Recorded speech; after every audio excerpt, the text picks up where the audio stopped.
Good morning. My name is William Austin, and this is the Morning Report.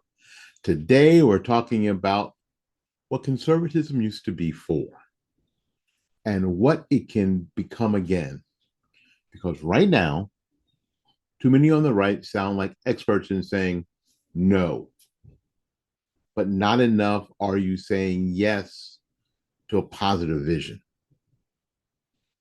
We'll dig into how conservatism once offered a clear alternatives, a thriving free society, strong institutions, and a belief in the individual, and how that original mission has been diluted.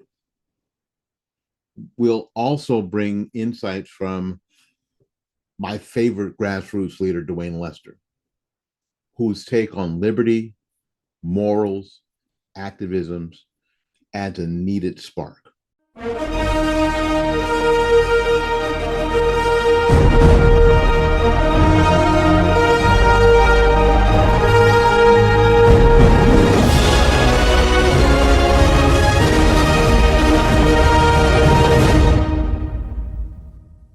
Once upon a time, and yes, I'll use that phrase intentionally, conservatism was a constructive force. It wasn't just about anti-big government or anti-communism. It was about positive things like freedom, opportunity, institutional strength, civic responsibility. For instance, conservatives opposed affirmative action models driven by equality, insisting instead on equality of opportunity. That's a big difference. One says government ensures equal outcomes. The other says individuals in a free society must be free to try. Economically, free market conservatives said, let's unleash innovation and enterprise. And we saw one of the greatest expansions in US history. The vision was not merely less government, it was more flourishing.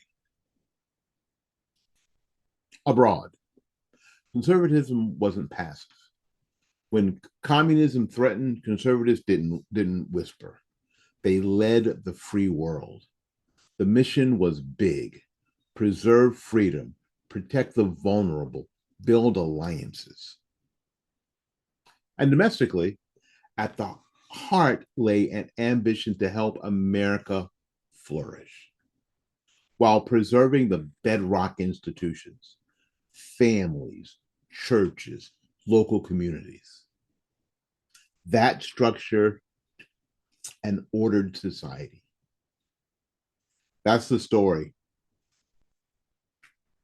that we are talking about as we start to look forward and have that energy. Help America flourish and a preservation instinct. Keep what works. That's what are you conserve?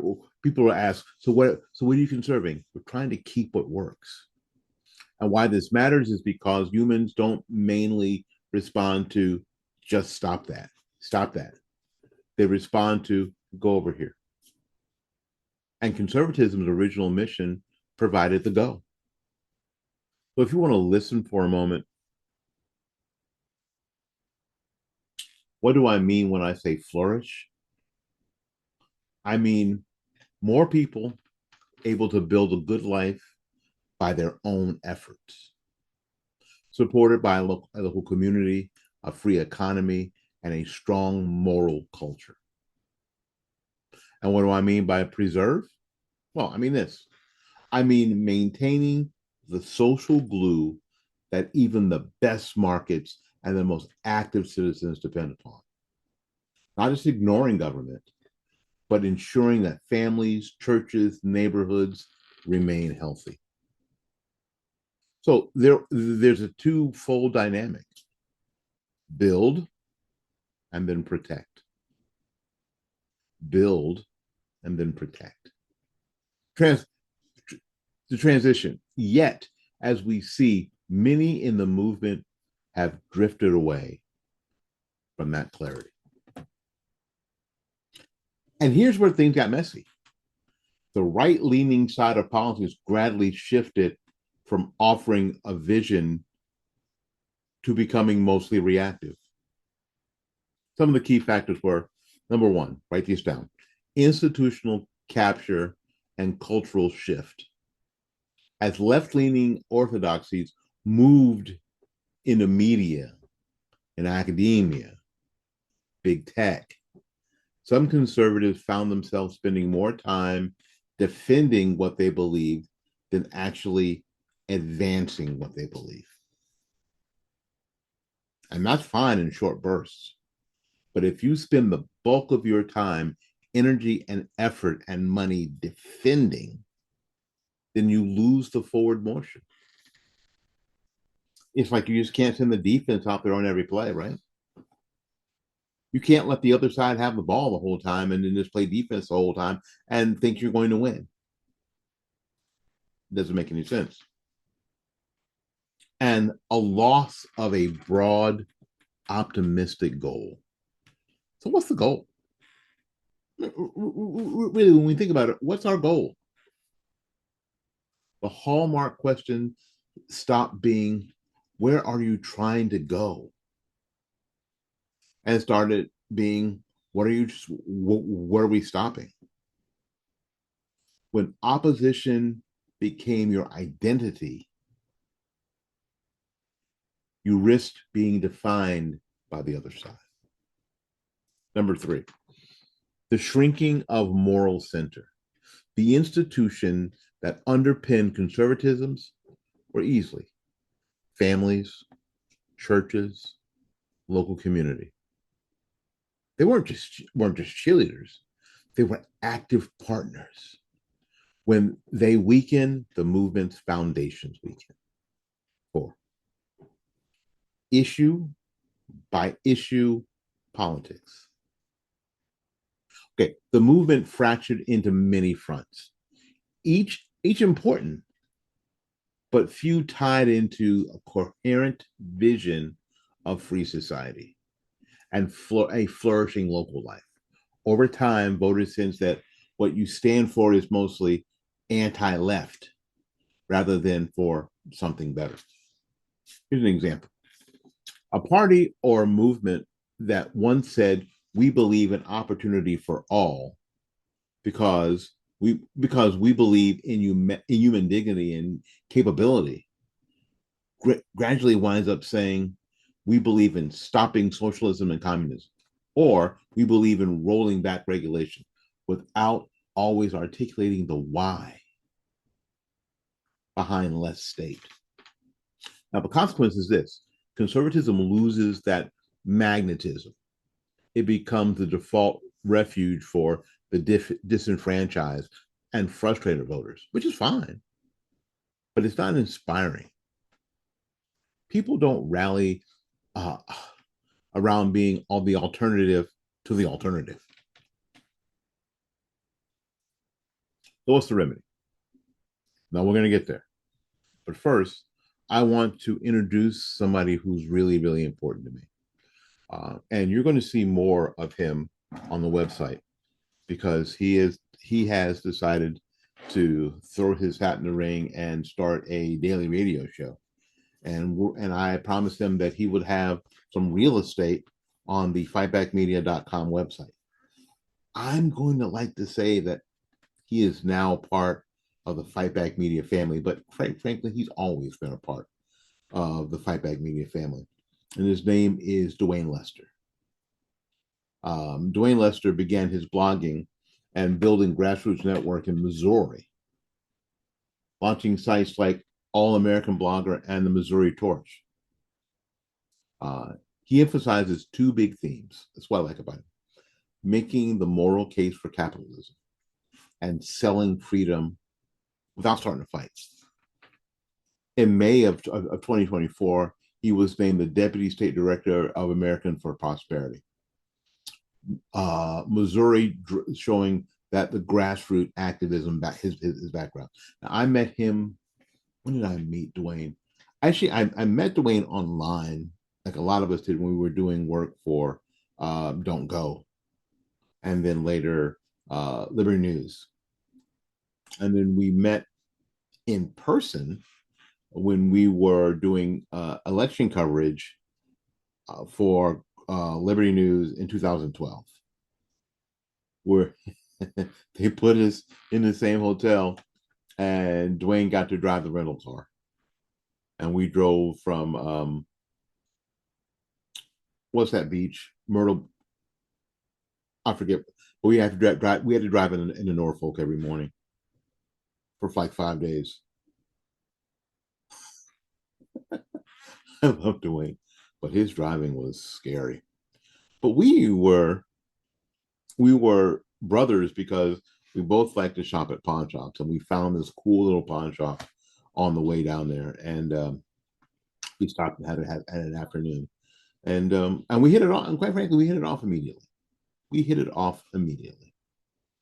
Um, so that's what I like about him, and what I like about his Duane's framing on stuff is what we can all lean into. Is this? He doesn't only talk about rolling back government, but how to communicate and build a culture that holds freedom as a moral good, not just an economic lever. So you can quote him. This is paraphrased. We're going to turn Missouri into the freest state in the United States.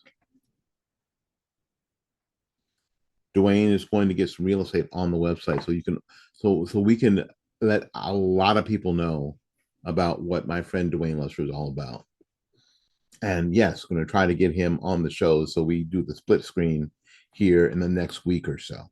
So you'll get to meet him yourself if you haven't already. Okay, now that we recognize the drift, we've met someone working the ground. Now, how do we rebuild the original mission of conservatism? Here are the 4 building blocks. Number 1, re-articulate the for, not just the against. This means speaking what we believe, not only what we oppose. Opportunity, local community strength, freedom. You know, we believe America can flourish because free men and women acting with responsibilities build communities. 2, retie to the private institutions, the families, the churches, the volunteers, the neighborhoods. They're not incidental. They are cornerstones to a flourishing society. Now, policy matters, economics matter, culture matters, but they matter within the web of local life. Okay? Number 3, bring the moral frame front and center. Freedom isn't just a mechanism, it's a value. When you lose sight of that, you become a tech economic party, not just a philosophical one. My friend Duane, making the moral case for capitalism, not just selling it as efficient, but as right. Number 4, localize the effort and empower the actors. National politics matter, but change often happens locally. Grassroots matter. The articulate citizen matters. When you decentralize the vision, you make it more robust. You make it more persuasive. Put all together, conservatism revived would say, we stand for a free society where every person has the opportunity to flourish because we believe in human dignity. We believe in civil institutions, and we believe in the responsibility of the community. This is for you. What's one institution in your town that you can reinforce? Is it your church? Is it a local charity? Is it the school board? Again, when was the last time you heard a conservative message that built, not only defended? Do this. Write one sentence today of your "we are for" message. Not that we are against something, but we are for this. Because, it's time to pull all this together. To wrap up here, conservatism's original mission was not just to stop the other side, it was to advance something. Freedom, opportunity, institutions flourishing. That vision still matters. It must matter if the right wants to win hearts, not just battles.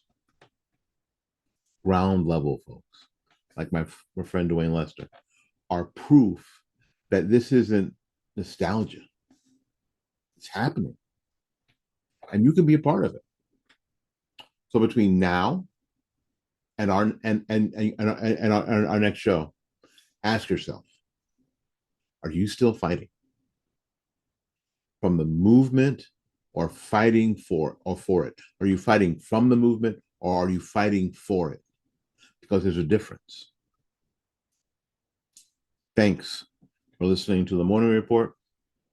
Until we see you again, go out there and learn something, love somebody, and for goodness sakes, y'all take care of yourself. We will see you when we see you. Bye bye now.